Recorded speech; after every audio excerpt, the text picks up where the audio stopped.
ഇപ്പോൾ ധനമന്ത്രി K N Balagopal മാധ്യമങ്ങളെ കാണുകയാണ് തത്സമയം. ഏറ്റവും പ്രധാനപ്പെട്ട പബ്ലിക് ഫിനാൻസിന്റെ പ്രതിനിധികൾ പിന്നെ അത്തരം ആളുകളിൽ പ്രധാനപ്പെട്ട ഒരാളാണ്.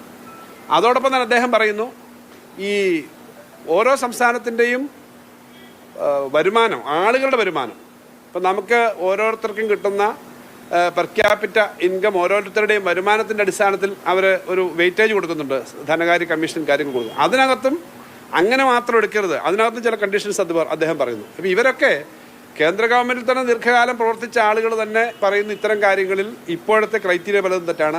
അടിസ്ഥാനപരമായി അതാണ് പ്രശ്നം.